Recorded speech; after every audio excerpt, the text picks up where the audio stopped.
जय हिंद कैडेट्स, आप सभी का हमारे चैनल एनसीसी एकेडमी में स्वागत है। आज हम लीडरशिप के कुछ इंपॉर्टेंट क्वेश्चन लेकर आपके सामने हाजिर हैं। चलिए आगे बढ़ने से पहले मेरी आप सभी से रिक्वेस्ट है कि हमारे चैनल को लाइक, शेयर और सब्सक्राइब जरूर करें। तो चलिए स्टार्ट करते हैं आज के हमारे पहले क्वेश्चन के साथ, जो कि है what are the leadership traits that are of paramount importance. एक लीडर के लिए कुछ इंपॉर्टेंट ट्रेड्स होती हैं, वो कौन कौन सी हैं? क्योंकि ये बहुत ही इंपॉर्टेंट क्वेश्चन है, बार बार पूछा जाता है, तो आप इसको बिल्कुल भी मिस ना करें। So first trade is alertness. एक लीडर को हमेशा अलर्ट होना चाहिए। वो जब लीडर अलर्ट होता है तभी वो जिंदगी में आएगी, अपनी टीम के लिए आएगी, अपने ऑर्गेनाइजेशन के लिए आएगी, अपॉर्चुनिटीज का बहुत ही अच्छी तरीके से फायदा उठा पाता है। The next is bearing. आपकी बियरिंग, आपकी फिजिकल प्रेजेंस है जो वो बहुत अच्छी होनी चाहिए, आपकी अपीयरेंस बहुत अच्छी होनी चाहिए, क्योंकि जो आपकी अपीयरेंस होती है वो आपका ही कॉन्फिडेंस नहीं बढ़ाती, आपकी टीम मेंबर का, आपके ऑर्गेनाइजेशन का कॉन्फिडेंस भी बढ़ाती है। Then next is courage. Courage mental भी होता है और फिजिकल भी होता है, बट जो मेंटल करेज है वो बहुत ज्यादा इंपॉर्टेंट है। आप करेजियस होने चाहिए। आप एक हर एक सिचुएशन में उससे उभरने के लिए आपके पास करेज होना चाहिए। अगर आप किसी फेलियर को फेस करते हैं तो उस फेलियर को एक्सेप्ट करने का करेज, और अगर आप जीतते हैं तो उसको और ज्यादा आगे बढ़ते रहने का करेज भी आपके अंदर होना चाहिए। Then next is decisiveness. Decisiveness means आप डिसीजंस अच्छे से ले पाते हो। आप डिसीजन सब चीजों को एनालाइज करके इम्पार्शियल होके आप जब डिसीजंस ले पाते हो, और एक ऑड सिचुएशन में, आप एक डिफिकल्ट सिचुएशन में भी डिसाइसिव हो पाते हो, इमीडिएट डिसीजन ले पाते हो, वो शो करता है आपकी डिसाइसिवनेस को। Next is dependability. So dependability का मतलब होता है कि आप पर कोई भरोसा कर सके, आप पे डिपेंड हो सके, और आप ऐसा काम करें कि लोग आप पर डिपेंड हो सके। आपकी सीनियर्स आपको ऑर्डर दे तो उनको पूरा भरोसा हो कि आप जो है उसको बहुत अच्छे से आगे लेके जाएंगे। तो this is shows dependability. Okay. The next is endurance. Endurance का मतलब है आप किसी भी सिचुएशन में है, वहां आपके अंदर सहन शक्ति होनी चाहिए। आप किसी भी सिचुएशन को संभाल सकते हो, चाहे वो फेलियर हो, चाहे आपकी गलती की वजह से आपको टीम को नुकसान हुआ हो, या फिर किसी भी तरीके की सिचुएशन में आप उस सिचुएशन को हैंडल कर सकते हो। वो एंड्योरेंस आपके अंदर होना चाहिए। Then enthusiasm. Enthusiasm here means आपके अंदर वो जोश होना चाहिए। अगर आपने कोई ऑक्यूपेशन चुना है, कोई पेशा चुना है, वहां पे अपना 100% देने का, सिर्फ आप इसीलिए वहां काम नहीं कर रहे हैं बिकॉज काम करना ही आपका धर्म है, आप इसीलिए कर रहे हैं बिकॉज वो काम करने में आपको मजा आ रहा है, you are enthusiastic towards it, इसीलिए वो आप कर रहे हैं, that is enthusiasm. Next is initiative. Initiative means आप किसी भी सिचुएशन में आगे जाके सिर्फ वो काम नहीं करेंगे जो आपको करना है, बल्कि कोई एक्स्ट्रा काम जो कि आपको लगता है कि अर्जेंट है और वो करना चाहिए। जब मुसीबत आ जाती है उसके बाद में निवारण नहीं, मुसीबत ना आए उससे पहले अगर आप कोई काम करेंगे, वो होता है इनिशिएटिव। आगे बढ़कर कोई फैसला लेना, किसी चीज को इनिशिएट करना, that is a quality of a leader. The next is integrity. ईमानदारी आपके अंदर होनी चाहिए, कर्तव्य निष्ठता आपके अंदर होनी चाहिए, आप जो बोलते हैं वो आप करते हैं, इस तरीके की आपकी फीचर्स होनी चाहिए, तभी आप एक अच्छे लीडर बन सकते हैं। Then judgement. आप जब भी कोई फैसला ले सकते हैं, वो फैसला आप तभी ले सकते हैं जब आप वो सारे पहलुओं की अच्छे से जांच पड़ताल करें। सिर्फ और सिर्फ आप किसी एक पर्टिकुलर इंसान की बात को नहीं सुन सकते, या फिर आप किसी एक चीज पर टिक कर नहीं रह सकते, आपको सभी का नजरिया देखना पड़ता है। तो आपको जजमेंटल होना चाहिए, आपको जज करना चाहिए चीजों को from all the angles. Okay. Next is justice. आप हर किसी के साथ जस्टिस कर पाते हो। Okay. Then other thing is knowledge. अगर आप लीडर हैं, किसी भी फील्ड में लीडर हैं, तो आपके अंदर नॉलेज होनी चाहिए, बिकॉज आपके अंदर नॉलेज होंगी तभी आपके सबऑर्डिनेट्स जो होंगे, तो आपकी टीम मेंबर्स होंगे, आपके जो फेलो सिटीजन्स होंगे आपके आसपास के, वो आपको फॉलो कर पाएंगे, क्योंकि नॉलेजेबल इंसान को ही एक्नॉलेजमेंट मिलता है। ठीक है। Then next is loyalty. आप लॉयल होने चाहिए, अगर अपनी टीम के प्रति, अपने ऑर्गेनाइजेशन के प्रति, सबके प्रति लॉयल होने चाहिए। Then next is sense of humour. ये एक लीडर की एक बहुत ही अच्छी क्वालिटी है जो काफी लीडर्स में मिसिंग होती है, बट ये क्वालिटी सबके अंदर होनी चाहिए, that is sense of humour. आपके अंदर, आप किसी भी डिफिकल्ट सिचुएशन में हो और वहां पर आप बहुत ही स्ट्रेस भरी सिचुएशन में है, और वहां पर आप एक हल्का फुल्का जोक क्रैक करके आप अपने टीम मेंबर्स का हौसला बढ़ा रहे हैं, तो आप एक लीडर हैं। इसको देखकर मुझे एक किस्सा याद आता है। Sam Manekshaw, I hope you all know him. वो हमारे फील्ड मार्शल थे 1971 के युद्ध के दौरान। और उनका एक किस्सा था कि second world war, sham Manekshaw का एक किस्सा था कि वो सेकेंड वर्ल्ड वॉर के दौरान जब उनको अपने एब्डोमेन में गोली लग गई थी, उनके पेट में गोली लग गई थी, उनका इलाज करने के लिए कोई भी तैयार नहीं था, तब वो एक हॉस्पिटल में जब उनको ले जाया जाता है, तब वहाँ एक ऑस्ट्रेलियन सर्जन होता है एंड वो उनसे पूछता है कि आपको क्या हुआ सर। तो he said a very very beautiful line, उन्होंने कहा कि किसी गधे ने मुझे लात मार दी। तो देखिए वो इतनी स्ट्रेस भरी सिचुएशन, लाइफ डेंजर में है, लेकिन उनका हौसला देखिए, उनका सेंस ऑफ ह्यूमर का लेवल देखिए कि वो उस समय में यही बोल रहे हैं कि किसी गधे ने मुझे लात मार दी। तो वो उनका लेवल था। जब कोई भी सर्जन उनकी इलाज करने के लिए तैयार नहीं था, जब ऑस्ट्रेलियन सर्जन को उन्होंने ये जवाब दिया, उन्होंने बोला कि तुम्हारे सेंस ऑफ ह्यूमर शो करता है कि how much good leader you can be, तो तुम्हें तो बचाना बनता है। तो ये सिचुएशन, ये अदा है एक बढ़िया लीडर की। Okay, so next question is, what are the four indicators of leadership? Leadership के four indicators कौन से हैं? मोराल, फर्स्ट इज मोराल, वो इंडिकेट करता है कि आप एक लीडर हैं।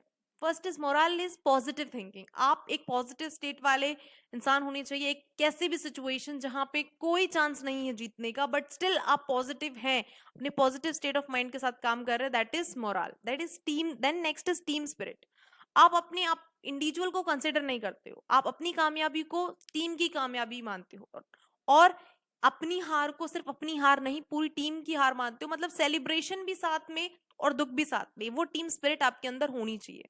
The next is discipline, discipline here means you should be highly follow the rules and regulations, जो भी आपके ऑर्गेनाइजेशन के हैं या इवेंट के हैं या टीम के, उनको अच्छी तरीके से फॉलो करते हो। कॉम्पिटेंस, आपके अंदर आप सक्षम हो किसी पर्टिकुलर चीज को करने के, तो आप एक लीडर हैं। वो ये सारी इंडिकेट करती हैं, आपकी इंडिकेटर्स हैं ये, कि एक लीडरशिप की क्या क्या इंडिकेटर्स होते हैं। तो first is moral, leadership, discipline and competence.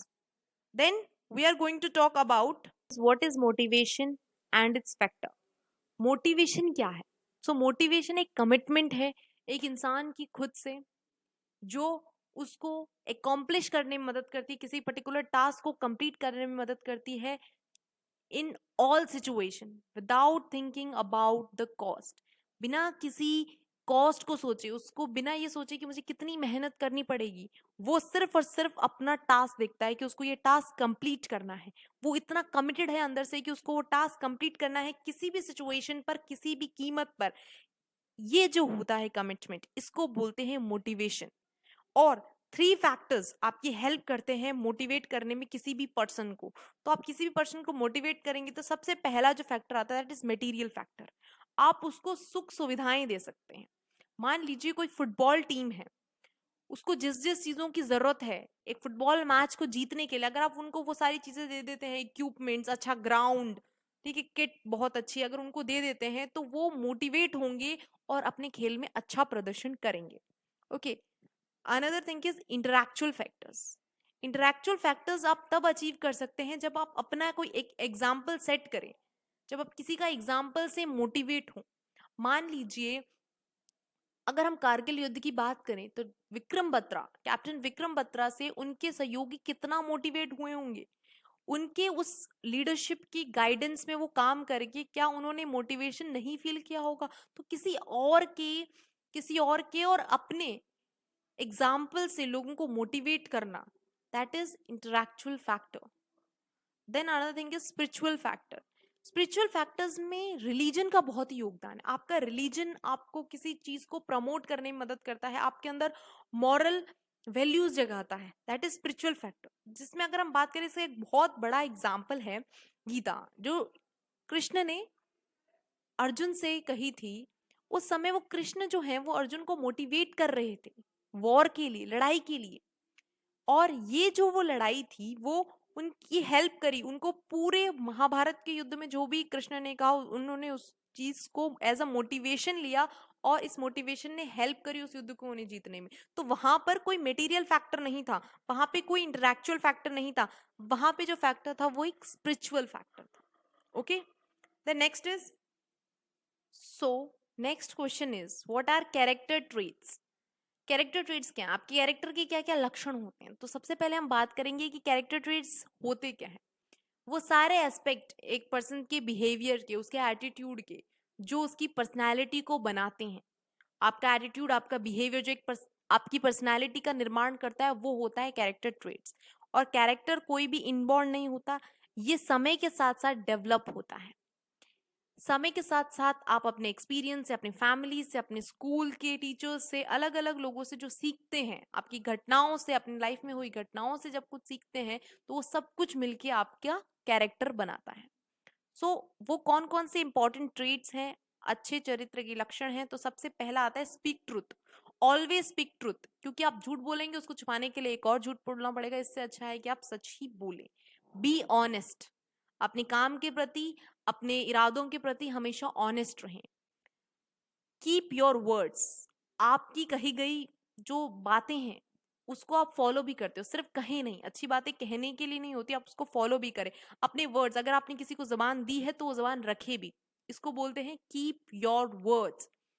The next is own up your mistake, अगर आपने कोई गलती की है तो उसको माने। ओके चाहे उसका अंजाम कुछ भी हो, बट उस गलती को मानना आपकी जिम्मेदारी बनती है, तो उस गलती को माने, ये भी आपके कैरेक्टर ट्रेट का एक पार्ट है। बी योर ओन जज, अगर आपको कोई नहीं भी जज कर रहा है, जब कोई आपको देख भी नहीं रहा है, गलत काम कर रहे हैं आप, तो तब आप अपने जज खुद बनिए और अपने आप को जज करें कि मैं सही कर रहा हूं या गलत कर रहा हूं। Do not seek cheap popularity, अपनी चीप पॉपुलैरिटी के लिए कोई काम नहीं करे, क्योंकि अल्टीमेटली आपका कैरेक्टर, आपकी ऑनेस्टी, आपकी पर्सनैलिटी से डिफाइन होता है। तो चीप पॉपुलैरिटी के लिए कोई भी काम ना करें।